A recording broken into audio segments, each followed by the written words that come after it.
Bonjour tout le monde, et tous ceux que je n'ai pas pu saluer encore, bonjour. Et tous ceux qui sont sur le web, bonjour.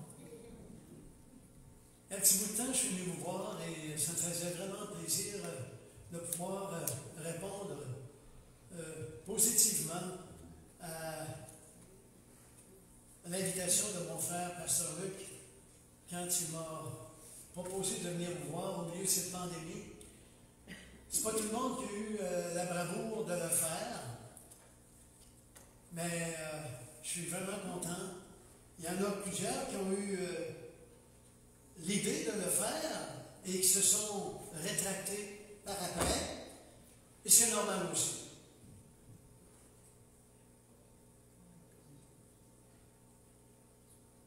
L'Éternel est bon. Amen. L'Éternel est bon. Amen. Alléluia. Frères et sœurs, voulez-vous, on va se lever avec Bible en main. On va aller faire une petite visite à Hébreux 13.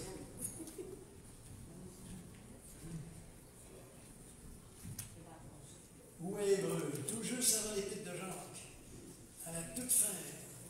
Hébreux 13. Oui, ça me faisait vraiment plaisir, et ça me fait toujours plaisir encore de revoir des visages ici que j'avais vus depuis un certain temps et qui revenaient dans mon esprit chez moi. Je priais d'ailleurs dernièrement pour vous et pour Pasteur Luc et Pasteur François et notre sœur Gisèle.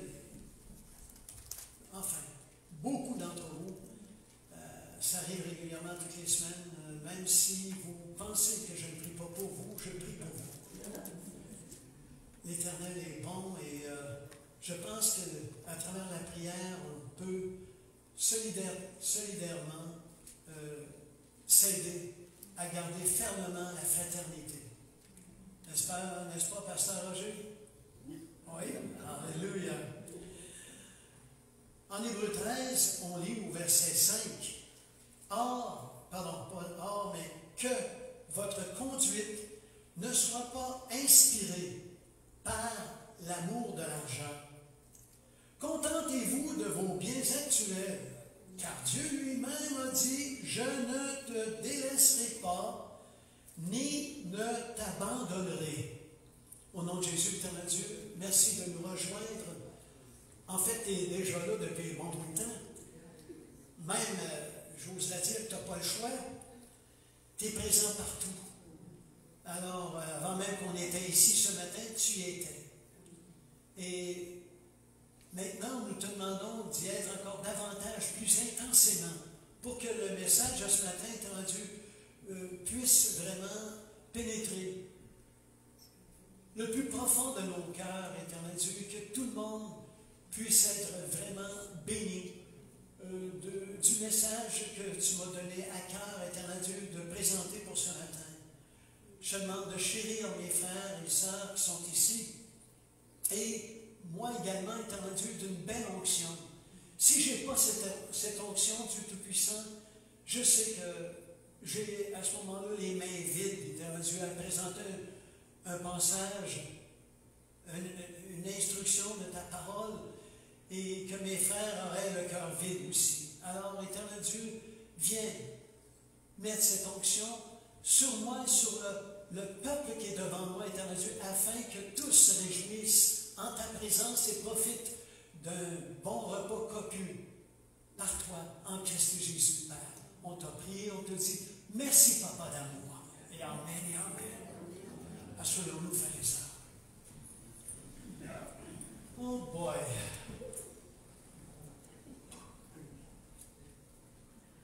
Ce que j'ai donné comme titre au message d'aujourd'hui, frères et sœurs, c'est « Je suis content ». Je ne vous demanderai pas de lever votre main, ceux qui ne sont pas contents. Parce que il y en a peut-être qui pourraient le faire, même tellement, des fois, qui ne sont pas de bonne humeur, ils peuvent quasiment vouloir à Dieu, tellement qu'ils sont dans des situations, parfois, qu'ils ne voudraient pas être. Mais Dieu n'a pas la même façon que nous autres de calculer. Et il y a des façons de faire que nous ne comprenons pas. Je ne vais pas dire toujours, mais il faudrait dire plutôt qu'on ne comprenons pas souvent. Il y a des avenues qui prennent extraordinaires et qui ont le don de nous rejoindre. Après quelque temps, on dit, ah, vraiment, là, quel grand Dieu! S'il n'avait pas fait ça, là, je ne serais pas à ce point-là aujourd'hui. Mais là, je suis donc content qu'il ait fait ça. Combien de fois, frères et sœurs, on a été provoqués dans notre vie à prendre des avenues que nous n'avions pas calculées du tout, mais que l'Éternel a forcé et qui ont fait en sorte que nous puissions réaliser que cela concourait à notre bien, que l'Éternel ait procédé d'une telle façon que nous n'aurions jamais prise avant cette avenue-là, cette décision-là, mais qu'il nous a conviés, il nous a forcés, pour dire l'expression, pas dire davantage, il nous a mis dans un bain où on n'avait pas le choix de se mouiller les pieds. Hein? Et ça, l'Éternel, notre Dieu, l'a fait. Ici, dans le passage d'aujourd'hui, ça nous dit de ne pas que notre conduite ne soit pas inspirée par l'amour de l'argent, mais de nous contenter de nos biens actuels. Ça, frères et sœurs, à ce temps de l'année où la publicité est redoublée, pour ne pas dire quintuplée, pour les commerces, et que tu entends de tout bord du côté quand tu t'en vas, on appelle ça, pas les galeries de la Chaudière, et ça, on appelle ça les centre Saint-Georges, Carrefour Saint-Georges, je pense. Hein? Ouais, Carrefour Saint-Georges.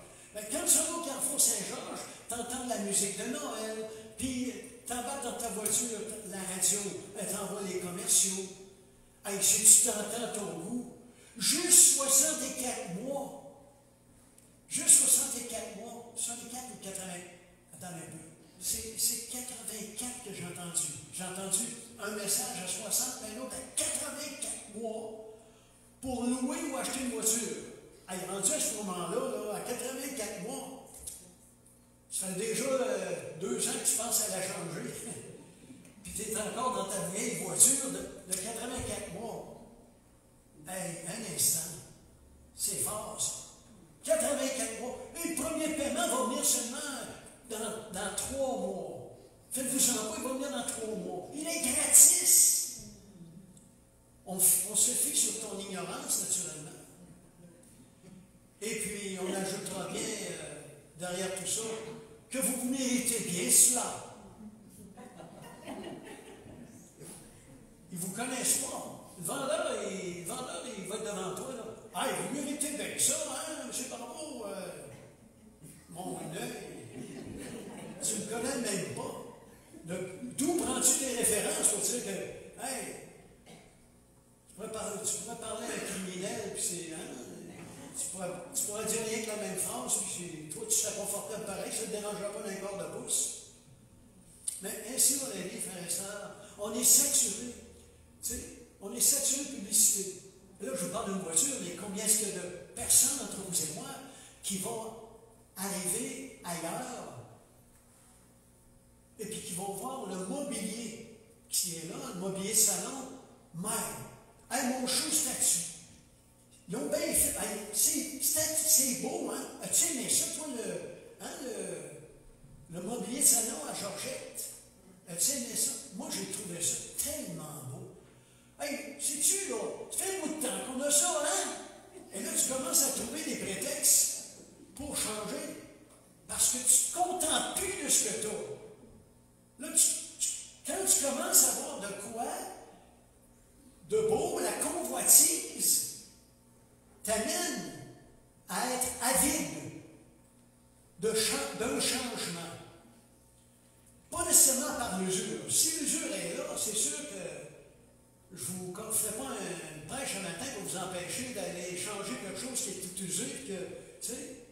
Non, non. Mais pourquoi changer si ça fait la job? Pourquoi changer? Frères et sœurs, contentez-vous de vos biens sexuels. Il y a une mention qui est importante dans le verset 5 ici. Contentez-vous de vos biens sexuels, car Dieu lui-même a dit, je ne te délaisserai pas, ni ne t'abandonnerai. Ne sois pas inquiète qu'il pourra en manquer plus tard en allant acheter tout de suite. Tu ne manqueras jamais de rien avec l'Éternel, ton Dieu. Ne t'a-t-il pas dit que tu ne manqueras jamais de rien? Qu'il prend soin de toi? Quand tu regardes Matthieu 6, il dit, hey, vas-tu commencer à t'inquiéter pour le boire, le vêtement, le manger? Ça, là, ce sont les païens qui le recherchent. Vas-tu commencer? Hey, c'est pas un compliment, ça, là. Vas-tu commencer à t'inquiéter pour le boire, le vêtement et le manger? Ou la longévité? Personne ne peut ajouter une coudée à la longueur de ses jours. Et il te dit, si tu commences à t'inquiéter de ça, laisse-moi te dire une chose. Premièrement, ce sont les païens, pas les chrétiens qui doivent s'inquiéter de ça. Parce que c'est moi l'Éternel, le Dieu des armées, qui pourvoit à tous tes besoins. Jamais je ne t'abandonnerai, je ne te laisserai. C'est-tu assez clair? C'est moi l'Éternel, le Dieu de la toute-providence, qui va prendre soin de toi.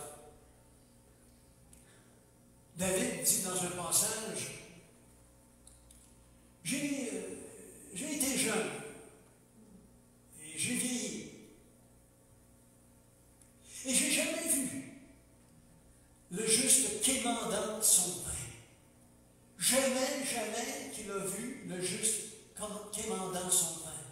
Ou quêtant son pain, c'est très mieux. Jamais. J'ai été jeune, j'ai vieilli. Il a vu du monde, lui. J'en ai vu moi aussi. Et je n'ai pas vu ça moi non plus. Puis vous autres aussi, qui êtes ici. Sauf que, des fois, on a la mémoire courte. Et même après 30 ans, 25 ans, 35 ans, 45 ans, une personne peut arriver dans un moment de panique. Elle vient de perdre sa job, à penser que là, elle va commencer à ne plus manger ou à ne plus être capable d'avoir une qualité de vie. L'Éternel, ton Dieu, te dit, je ne te délaisserai point, je ne t'abandonnerai point. Le même David affirmait d'ailleurs, l'Éternel est mon berger. Et je ne manquerai de rien. L'Éternel est mon berger et je ne manquerai de rien. Et le même qui a dit ça, je ne manquerai de rien, un jour il avait fait une gaffe, mais pas à peu près, une gaffe que tout le monde sait. Quand on parle de sa gaffe avec Bathsheba et son adultère, il avait fait une gaffe. Il laissait ça de côté. Je n'oserais pas dire qu'il laissait dormir ça parce que ça le tiraillait continuellement. Mais il avait mis ça de côté. Et Dieu a pourvu. Je ne manquerai de rien. Il a envoyé Nathan vers lui pour que sa vie soit plus belle. Parce qu'il n'y avait pas de qualité de vie. Il se sentait en culpabilité, en condamnation, le bonhomme. C'est normal. Et Dieu a pourvu. Il a envoyé Nathan sur sa route pour corriger les trajectoires de son cœur qui n'étaient pas belles, afin que sa vie, son âme, soit restaurée avec l'Éternel, son Dieu. Frères et sœurs, combien de fois dans votre vie, sans avoir fait nécessairement de l'adultère, sans avoir fait nécessairement un gros vol, sans avoir... Peut-être que c'est une insulte que vous avez faite à quelqu'un, une rancœur que vous n'avez plus à bout de pardonner. Dieu vous envoie quelqu'un sur votre route pour dire « Hey, ma soeur, hey, mon frère, It's about time. C'est à peu près le temps que tu demandes pardon à Dieu pour une telle chose, que tu te repentes, que tu t'enlèves tes manches spirituelles et que tu te remettes à la table avec le Seigneur et que tu aies dégusté une belle communion avec lui et que tu sois en communion constante avec lui. It's about time. C'est à peu près temps. Ainsi va la vie, frères et sœurs, le Seigneur pourvoit tous nos besoins. Je ne manquerai de rien. À tous les niveaux. Je ne manquerai de rien. Contentons-nous de nos biens actuels, frères et sœurs. Car, en Matthieu 6, parlant du boire, du vêtement et du manger et de la longévité, votre Père Céleste sait, votre Père Céleste sait que vous en avez besoin. Des fois, qui est ici ce matin, un bon père, tu sais que ton fils ne roule pas sur l'or. Tu voudrais bien l'aider, mais tu es au bout de ta corde, mais tu vas faire n'importe quoi pour l'aider, si tu peux l'aider moindrement, un peu financièrement. Tu vas lui donner tes restants s'il le faut, tes restants d'argent s'il le faut, parce que c'est ton fils que tu l'aimes. Alléluia. Mais notre Père Céleste possède toutes les richesses du monde. Il va-tu rester devant son fils et muet? Hein? À rien faire. Tu peux crever! J'imagine que tu vas faire quelque chose comme ça. C'est pas notre Père Céleste, mon frère, ma soeur. L'Éternel, notre Dieu, est riche à craquer. Il possède tout l'univers à lui. Et il sait que vous en avez besoin. Il sera là. Providence d'amour. Il pourvoira à toutes vos richesses. Philippiens 4,19. Selon sa richesse. Wow! Il pourvoira à tous vos besoins selon sa richesse. Et avec gloire. Pourquoi avec gloire? Pour que tu t'aperçoives que ça vient de lui. Afin que ta communion soit encore plus belle avec lui. Que tu sois plus emporté dans l'amour envers ton Dieu. Il va pourvoir avec gloire, afin que tu vois que ça vienne de lui.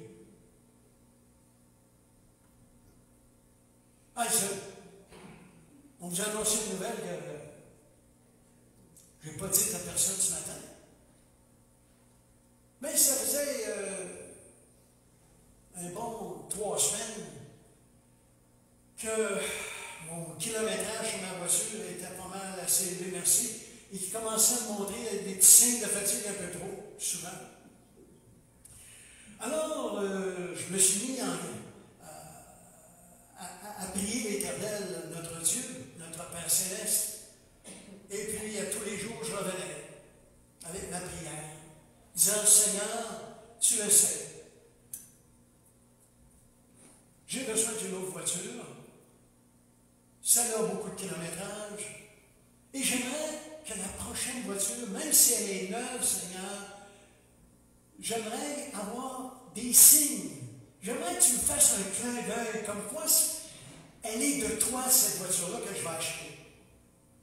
Alors, 3 semaines plus tard, aussi vrai que vous êtes devant moi, j'arrive à un stationnement d'un IGA dans mon coin, dans le Campanile. Et il y avait une douzaine de cases de stationnement de libre. Mais dans mon, j'oserais dire, le Seigneur m'a aveuglé. Il fait ça des fois, il nous donne des œillères, et dans notre ignorance, dans notre innocence, il m'a aveuglé. Et là, je recule, mais en reculant, j'ai peur. Qu'est-ce que tu fais là? Là, j'aurais voulu me traiter d'épais, mais je m'aime trop pour ça. J'avais de la place et je m'en vais stationner à côté d'une voiture qui est là quand j'ai une douzaine de gaz libres à droite. Je recule, comme d'habitude, je stationne en reculant. Et là, je m'en vais à l'épicerie comme si de rien n'était. Je reviens, oups, quand je reviens, le propriétaire de la voiture d'à côté était là. Ah, comment ça?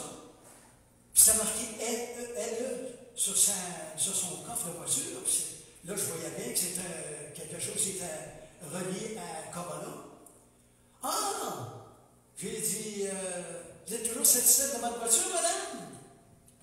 Elle dit oui, mais elle dit là, il faut que je m'en débarrasse. Avez-vous vu le clin d'œil? La madame avait à peu près 85 ans. Je n'ai pas un petit jeune qui partait sur la voiture. C'est une madame de 85 ans. Elle dit, il faut que je m'en débarrasse. Elle dit, j'ai juste 18 000 kilomètres. Elle dit, ah, j'ai dit comme ça, j'ai dit, elle est à vendre. Ben, elle dit oui, elle est à vendre, mais elle dit, c'est une voiture louée. Ah, là, dans ce temps-là, il faut que tu achètes la valeur, la valeur résiduelle. Et elle dit, regardez, elle dit pas grand-chose, elle dit juste cette égratignure-là ici sur le coin droit de la voiture et c'est en arrière. Là, il est rendu à 5 heures, tu vois rien. À 5 heures, là, tu sais, à 5 heures, il y a 3 semaines, tu vois rien, tu es dans la noirceur, hein, comme si tu voulais. Bon. Fait qu'elle dit, voulez-vous, si ça vous intéresse, elle dit, je peux prendre votre numéro de téléphone, si vous voulez, vous pouvez me donner votre numéro de téléphone, non, pas de problème. Elle dit, voulez-vous le mien? Je dis, certainement.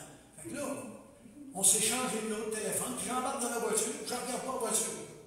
Je ne regarde pas sa voiture, par la foi, et le clin d'œil que le Seigneur m'avait fait, j'ai cru à ce qu'il m'a dit. Il y avait juste ça sur le coin droit de la voiture qui avait l'égratignure. Bye bye! Fini, je ne commence pas. Non. J'embarque dans ma voiture et je m'en vais. Ça, c'est un samedi vers 5h, 5h30. Le dimanche, il ne se passe absolument rien. Le lundi matin, je reçois un téléphone qui? Le frère de la madame. Qui me dit, tu vas bon, il paraît que vous êtes intéressé à acheter la voiture de ma soeur Carmen. Ah, j'ai dit oui. J'ai dit, bon, il dit, on peut faire des affaires si vous voulez. Il dit, aussi, vous diriez de ça avec 15 000 15 500, pardon. Ah, puis si je offrais 15 000, j'en pensais. Ouais, mais on coupe-tu à boire en deux? Pas de problème. 15 250, on ferme le deal. Plus les taxes que j'avais à payer. Frère et sœur, tout le monde me demande si c'est une voiture de l'année. Écoutez, à 18 000 km, avec une petite égratignure de rien sur le coin droit de chose en arrière, la balance, c'est rien, là. Fait que, on s'est rendu au... Ça, c'est une... Faut que je vous dise l'année, sans ça, oui. C'est une 2017, une Corona, 2017. Et on se donne rendez-vous une semaine plus tard chez Sainte-Foy Toyota pour compléter. Et là, la madame a dit, bon, elle dit, c'est ça. J'ai dit, là, qu'est-ce que je fais? Je vais vous donner un petit ticket que je mette dans la vitre de l'arrière, en attendant d'avoir mes licences. Non, elle dit, il faut vous poser votre question tout de suite, maintenant, c'est plus de même, ça marche. Ah, OK. Ah, je n'ai pas de tournevis pantoute pour... Ah, elle dit, je vais aller vous en chercher un. Elle va chercher un... Et là, elle était tellement blessée d'avoir son tournevis, elle avait tellement peur que je parte avec. Elle était là. Je ne dirais pas qu'elle marcelait, que c'était pas tout juste. Fait que là, moi, je pars avec elle, puis le tournevis, puis je m'en vais en arrière de la voiture. Moi, il fallait que je donne pas que je donne, mais que je transfère également mon autre voiture avec laquelle j'étais arrivé là. Puis j'avais des amis qui venaient l'acheter. Fait que là, eux autres, ils étaient là dans les parages. Puis là, moi, je suis là à quatre pattes, puis je visse la licence. Hey, Gilbert, avec la gueule des voitures. Ah ouais? Hey, Gilbert, t'es rendu avec des roues de mag. Ah oui? Je ne savais pas. Hey, Gilbert, t'as un toit ouvrant. Voyons donc. Je ne savais pas ça. J'ai acheté ma voiture, frère et sœur, sans jamais la voir. Comprenez-vous? C'est un acte de foi. J'ai demandé un clin d'œil au Seigneur et c'était tout. Je n'ai jamais dit, ouais, j'aimerais bien revoir votre voiture avant de l'acheter. Non, non. Jamais le clin d'œil du Seigneur, c'était clair dans mon esprit que cette voiture-là, c'était ce que le Seigneur avait pour moi et qu'il m'avait rendu aveugle sur le stationnement. Il y avait toutes sortes de signes qui étaient là me disant, voilà Gilbert, c'était ta nouvelle voiture. D'autant plus que j'haïssais les tableaux de bord des nouvelles Corolla qui font depuis 2018, avec une élévation au-dessus du tableau de bord, avec un GPS qu'ils mettent là. Et moi, pour moi, je trouve ça engouffrant, envahissant, cette affaire-là. Et j'aimais pas ça. Le Seigneur savait que j'aimais pas ça. Puis ça a commencé en 2018. Puis en 2017, il y avait encore des beaux tableaux de bord, avec 18 000 kilomètres. Frères et sœurs, j'ai appelé un copain de travail qui travaille dans le domaine des évaluations de voitures. Il m'a dit, écoute Gilbert, c'est une voiture comme ça, là. Puis là, lui, j'ai même pas dit le toit ouvrant. Puis j'ai pas dit le roulement, il a pris un qu'une régulière. Une régulière LE, c'est-à-dire que, bon, elle est automatique, elle a l'air climatisée, c'est tout. Mais il dit, une voiture de même chez nous, ils en bas de 17 500, là, ça ne se vend pas. À ça, tu ajoutes la taxe. Votre information, la voiture est garantie jusqu'au mois de mars prochain. Et la madame, en guise de gentillesse et de bonté et de sécurité, poussée par l'Éternel, sans que j'aie témoigné un seul mot du Seigneur, a payé 440 $ additionnels pour une garantie prolongée là-dessus pour qu'elle soit transférée à moi. Elle aurait pu ne pas transférer cette garantie-là du tout.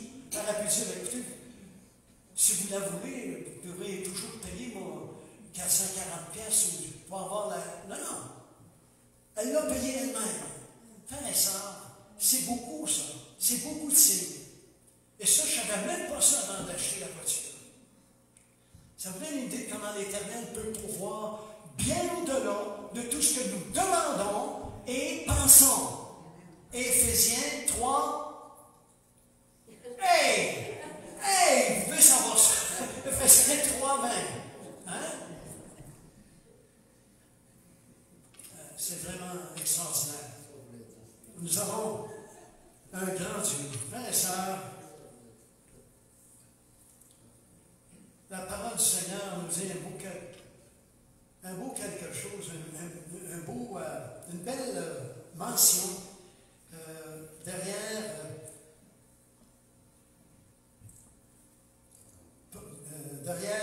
1 Timothée 6,6 qui dit c'est une grande source de gain que la piété si l'on se contente de ce que l'on a.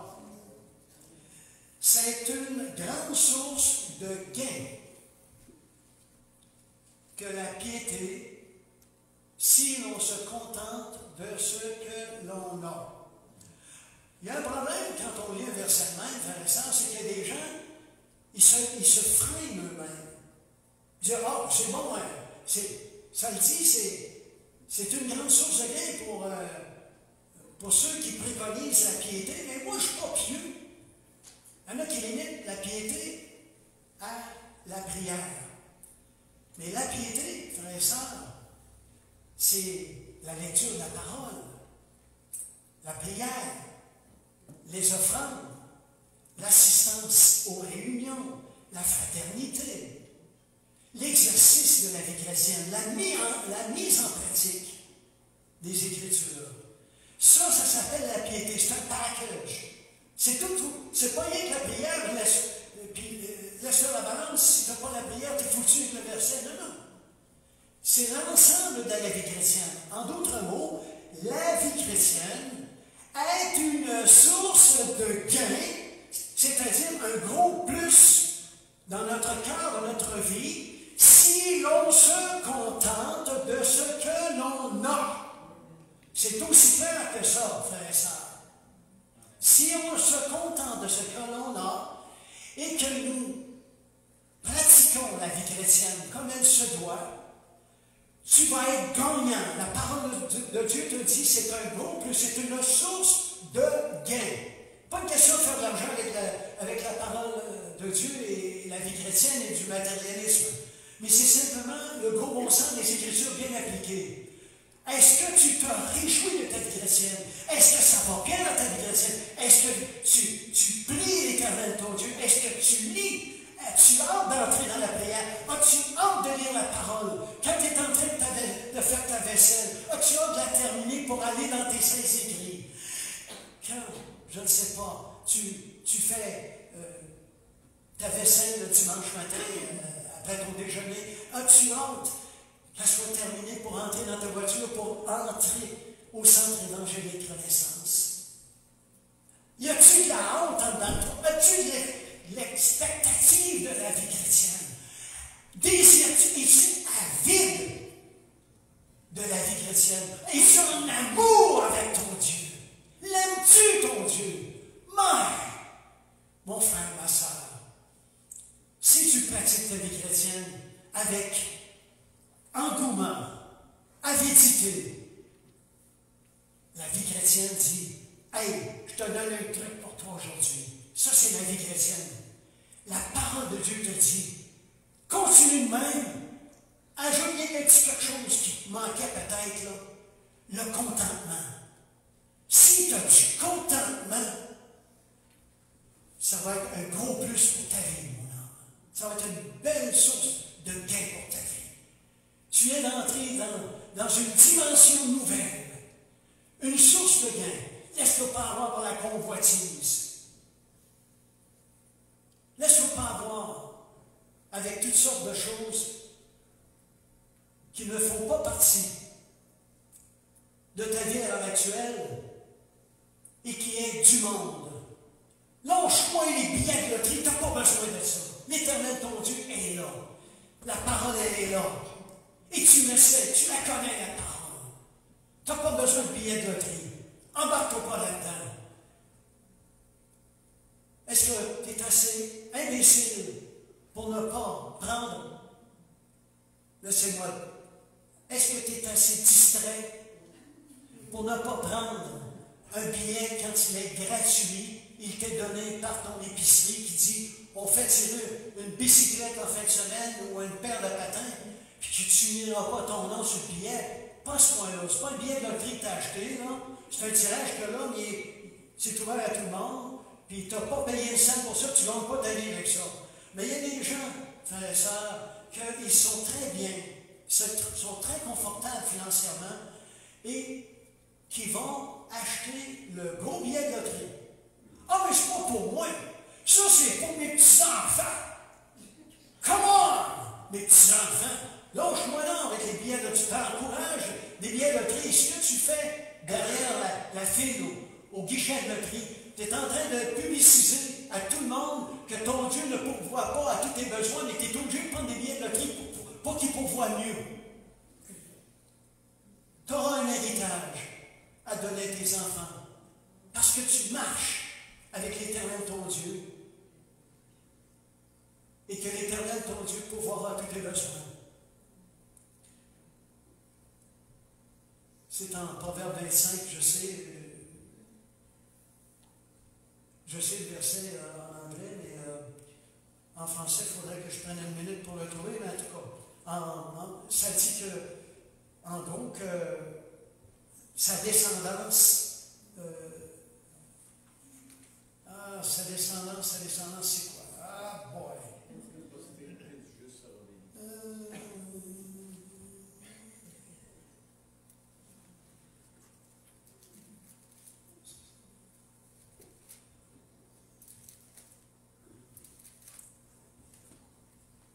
Bon. OK. Alors, je vais en faire, vous allez m'en faire grâce. Si jamais ça me revient d'ici la fin de la prédication, je vous dirai la référence. Mais c'est dans le psaume 25 que le verset soulignait le fait que sa descendance marchera dans la prospérité. Alléluia. Je ne sais pas comment, s'il y en a qui l'ont déjà trouvé ou qui l'ont en tête, ils pourront toujours le dire, mais en tout cas. Seulement que vous avez la main, puis je vous donnerai la parole. Mais, frères et sœurs, être content et le contentement, c'est quoi?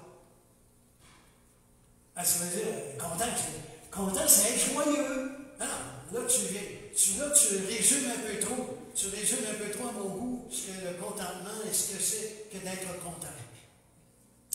Si vous donnez une petite attention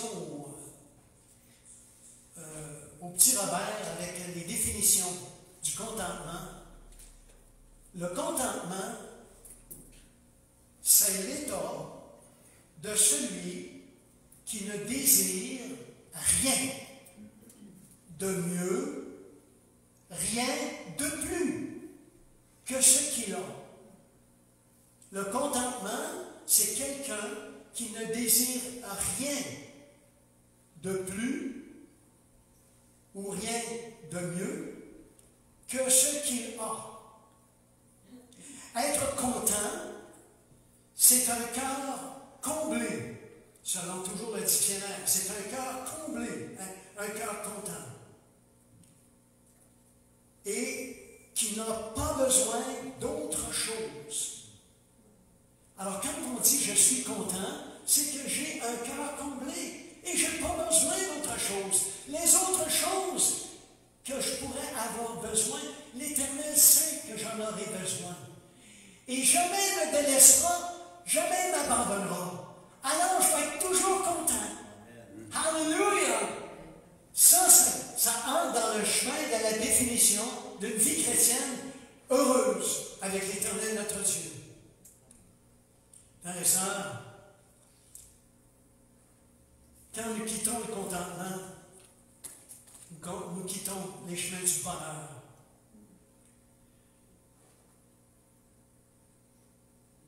Quelle grande qualité trouve-t-on à des cœurs contents? Quelle grande qualité commune qu'on peut voir, qu'on peut entendre chez les gens qui ont le cœur content. Ce sont des gens qui ont un cœur reconnaissant. Ils savent dire merci à chaque fois qu'ils pigent dans le réfrigérateur du Seigneur. Figurez-le à votre manière, n'importe quelle bénédiction. Ils savent dire merci. Ils rendent grâce en toutes circonstances. C'est pour ça, frères et sœurs, que l'Éternel, notre Dieu, est content et bénit des gens reconnaissants. Alléluia.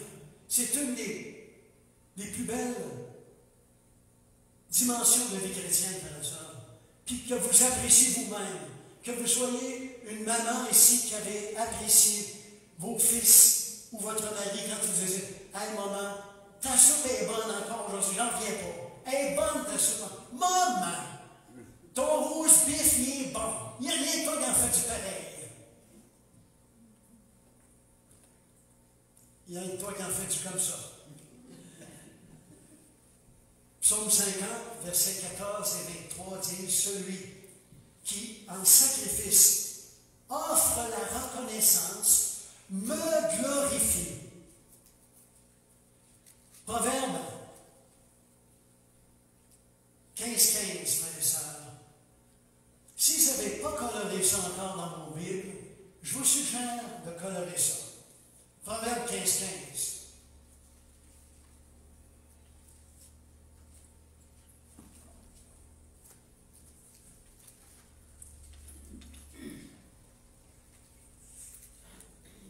Proverbe 15, 15 dit que le cœur content est un festin perpétuel.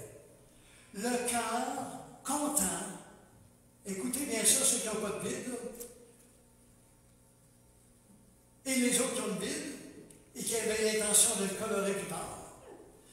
Un cœur content est un festin perpétuel. Encore là, je suis retourné dans le petit Robert, le dictionnaire. Un festin, frères et sœurs, c'est un repas de fête. Un festin, c'est un repas de fête. Au menu copieux et soigné. C'est un repas où il y a abondance de nourriture. Ça, c'est un festin. Et le mot perpétuel, le qualificatif, qui dure toujours, qui ne comporte pas d'interruption. Alors, frères et sœurs, si on y met maintenant, si on fait une paraphrase avec les définitions dictionnaire. Et le verset lui-même, on pourrait lire « Le cœur content, c'est un repas de fête, au menu copieux et soigné, où il y a abondance de nourriture sans interruption. » Alléluia! Avez-vous besoin que je répète ça, frère et sœur? Le cœur content, c'est un repas de fête, au menu copieux et soigné, où il y a abondance de nourriture sans arrêt, sans interruption. Ça, c'est le cœur content. Hey, si vous avez un cœur content, mon frère, ma soeur, vous devriez être content davantage. Parce que il y a en vous quoi? Un repas de fête qui est là, sans interruption. Un repas de fête soigné, copieux, où il y a abondance de nourriture, sans interruption. Frères et sœurs, faites ce que vous voudrez, je vous suggère, pour quelques secondes, quelques minutes, de vous courber la tête. Laissez-moi vous poser quelques questions. Répondez sans lever la main, sans dire de Amen ou ceci ou ça. Mais je vais vous poser quelques questions, frères et sœurs. On ne se laisse pas distraire, s'il vous plaît.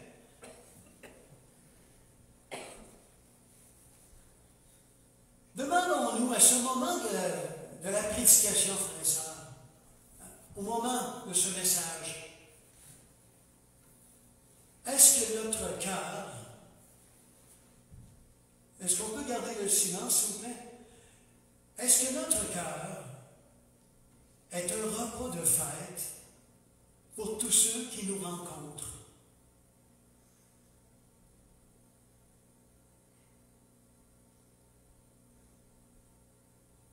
Est-ce que notre cœur est un repas de fête pour tous ceux qui nous rencontrent? Est-ce que les gens ont hâte de nous voir? Quelle nourriture notre cœur a-t-il à offrir à tous ceux que nous côtoyons aujourd'hui? Avons-nous du fruit de l'Esprit en nous à offrir à tous ceux que nous allons rencontrer aujourd'hui? De l'amour, de la paix, de la joie, de la bonté, de la bienveillance, de la fidélité, de la maîtrise de soi, de la patience et de la douceur à tous ceux que nous allons rencontrer aujourd'hui. Est-ce que notre langage sera teinté d'édification? Est-ce qu'on aura de l'édification à offrir aux gens qui vont venir nous voir aujourd'hui ou qu'on va rencontrer à quelque endroit que ce soit? Ou bien si nous aurons plutôt du dénigrement, de la moquerie, du sarcasme? Est-ce que notre cœur répandra de l'espérance ou du découragement aujourd'hui? Est-ce que c'est nous qui allons drainer une personne aujourd'hui? Ou bien si nous allons plutôt penser avec le cœur que nous avons à offrir de l'encouragement aux gens? Est-ce que notre cœur est comme une boîte à surprise et que les gens ne savent pas à quoi s'attendre lorsqu'ils nous abordent? Sommes-nous de ceux qu'on dit « pas parlable en avant-métier »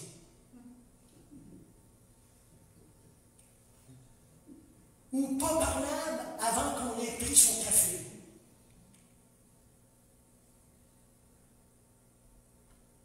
Est-ce que notre table de festin est accessible qu'à partir de midi seulement?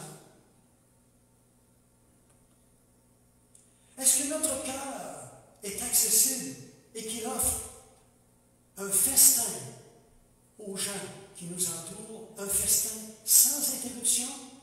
Nous l'avons dans notre cœur, mais les gens qui nous entourent, Est-ce qu'on peut leur offrir un festin sans interruption? Est-ce que ça existe des cœurs contents, c'est-à-dire des cœurs qui offrent un festin sans interruption dans la vie chrétienne? Frères et sœurs, des gens parfaits, je n'en ai pas connu encore.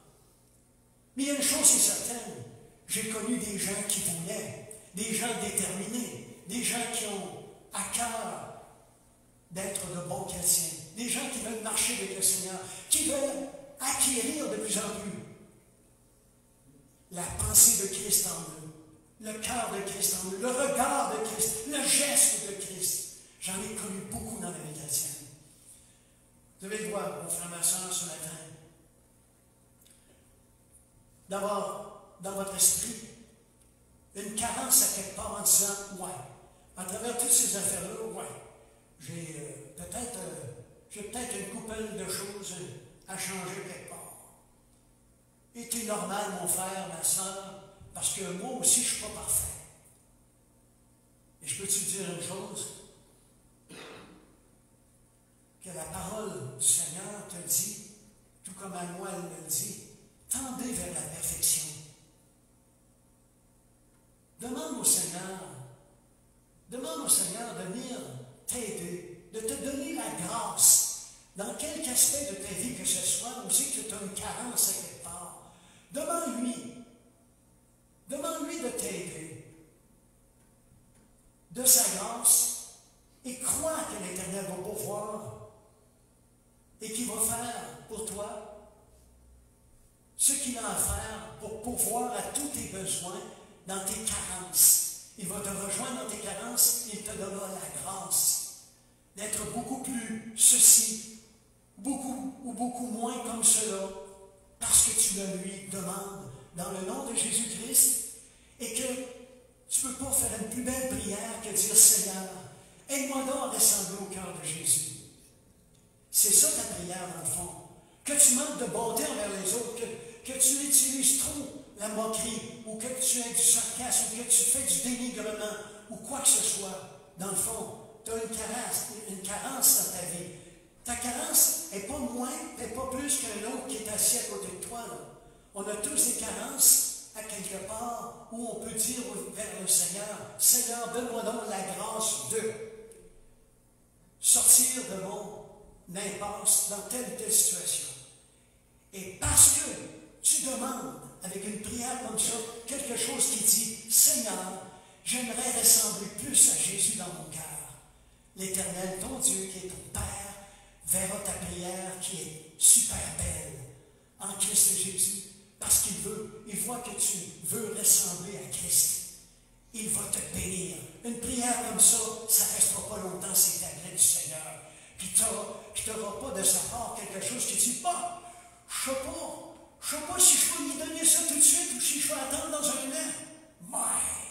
Mais l'Éternel va s'empresser, mon frère, ma soeur, de combler ton cœur. Si tu as un cœur rancunier, ou tu as un cœur avare, ou un cœur colérique, ou je ne sais quoi, l'Éternel, ton Dieu, s'empressera, mon frère, ma soeur, de te donner la qualité de ton défaut ou la vertu de ton péché. Mais il sera là pour combler ton cœur, afin qu'il y ait de plus en plus quoi? Qu'il y ait de plus en plus de nourriture abondante dans ton cœur et qu'elle soit là sans interruption pour tous ceux qui t'entourent. Et qu'est-ce que ça va faire? Les gens vont courir vers toi, mon frère, ma soeur. Es-tu une personne qui trouve que les gens sont distants de toi? Tu peux peut-être te poser certaines questions, savoir dans quelle mesure que tu es parlable. Ou que tu t'emportes facilement, que tu es secouré, que tu pars en peur avec un rien. Il est temps que tu demandes une telle vertu, une telle qualité au Seigneur, qui va te la donner avec empressement, parce que tu désires toujours avoir un festin perpétuel, sans interruption, pour tous ceux qui veulent s'abreuver, manger avec de tes fruits, le fruit de l'esprit qui est en toi. Alors, que veux-tu de plus?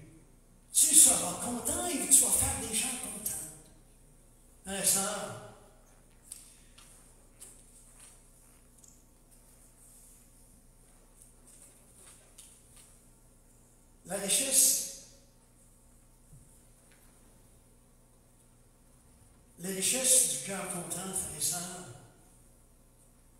une des plus grandes richesses du cœur content, c'est que nous sommes les premiers bénéficiaires. C'est vous qui portez la table de festin. C'est vous qui l'avez dans votre cœur, le cœur content. C'est vous qui l'avez, la table de festin. Et c'est vous qui la préparez, cette table-là, frères et sœurs. Vous avez le droit d'y goûter avant même que les autres arrivent. Vous avez le droit d'y goûter à tout ce que vous mettez sur votre table de festin de votre cœur. L'Éternel va vous réjouir. Regardez à tous les avantages que vous avez à préparer une belle table de festin pour les autres. Avec les premiers bénéficiaires, frères et sœurs.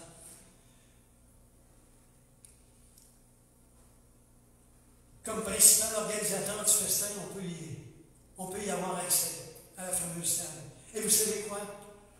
Pour tous les gens qui préparent une table de festin par excellence, le mets principal qu'on a à faire, c'est la parole de Dieu. C'est une nourriture extraordinaire. Elle a une portée éternelle. Et elle était vraiment sans interruption. Quand tu donnes un verset à quelqu'un, c'est une parole éternelle qui ne retourne jamais à l'éternel sans effet. Alors, quand tu sers sur ta table de festin de ton cœur un bon verset à quelqu'un pour le restaurer, l'encourager ou quoi que ce soit, tu viens de déposer dans son cœur de la nourriture éternelle. Elle sera sans interruption dans le cœur de l'autre. Et dans ton cœur à toi, puisque tu vas te rappeler. Ta bouche a parlé, a dit un tel verset, tes oreilles l'ont entendu, et la foi vient de ce qu'on entend. Alors ce verset entrera encore davantage dans ton cœur, dans ta vie. Frères et sœurs, la parole de Dieu est toujours fraîche. Elle peut être sur la tablette de ton cœur constamment. Et elle n'a pas besoin de sodium pour sa conservation. Elle n'a pas besoin de colorant pour son apparence. Elle est délicieuse. Elle est vraiment extraordinaire. Et je pense que vous avez le droit de dire un amen au moins une personne à travers la foule ici. Merci, vous êtes très gentils. Vous n'êtes pas fait solliciter comme vous pouvez voir. Vous êtes très enthousiaste avec la pêche en train de vous endormir. J'ai dû passer l'heure, chose que je devais prêcher, Pasteur Luc. Mais en tout cas, je vais fermer maintenant et tout simplement avec les gens qui ont commencé la louange tout à l'heure, nous allons continuer à enfiler avec de la louange et je vais tout simplement vous demander de vous lever. Ça va être un petit peu moins, puisque vous allez chanter par après. Ça fait assez longtemps que vous êtes assis, hein? Et je vais tout simplement faire une prière avec vous, frères et sœurs, pour exposer nos cœurs au Seigneur avec le message de ce matin.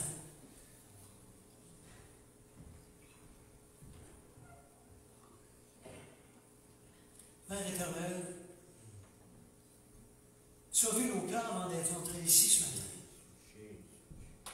Tu as vu nos cœurs tout au long de la prédication, tout au long de la louange et à la clôture de ce message.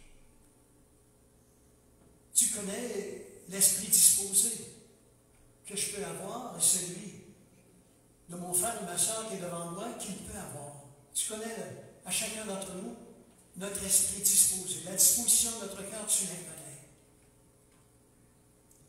Avec eux, ce matin, éternel Dieu, autour de la grâce, je suis unis et te demande de venir me rejoindre dans mon cœur. Tu connais les carences de ma vie, de mon caractère, de mon cœur. Et tu connais les carences de mes frères et sœurs également. À partir d'aujourd'hui, plus que jamais, éternel Dieu, je te demande du renfort. Viens nous rejoindre dans nos cœurs. Viens déposer de ta grâce. Donne-moi du renfort, éternel Dieu. Donne de la force, de la grâce additionnelle à mes frères et sœurs qui sont ici pour poursuivre la route afin que notre cœur soit un cœur encore plus véritable de Jésus pour tous ceux qui nous entourent puisse être des festins perpétuels, des repas copieux, bien soignés, pour tous ceux qui veulent déguster la vie.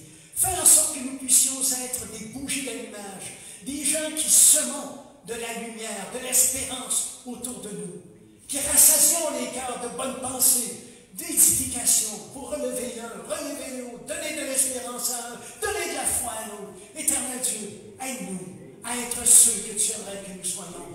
Les personnes de Christ en chacun de nous, Père.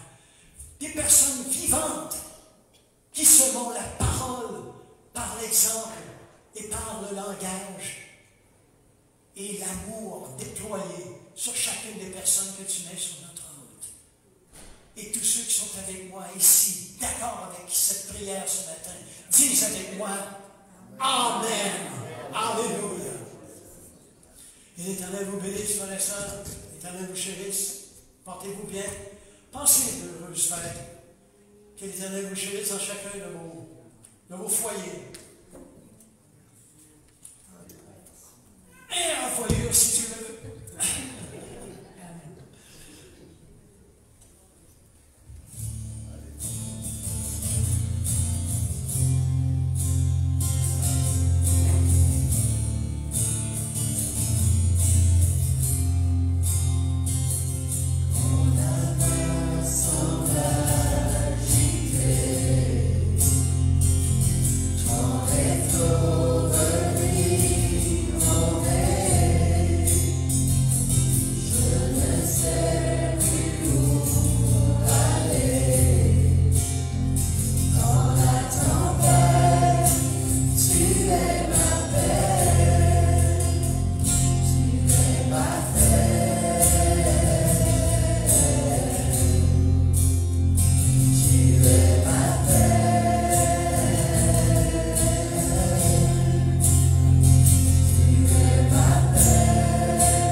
Yeah.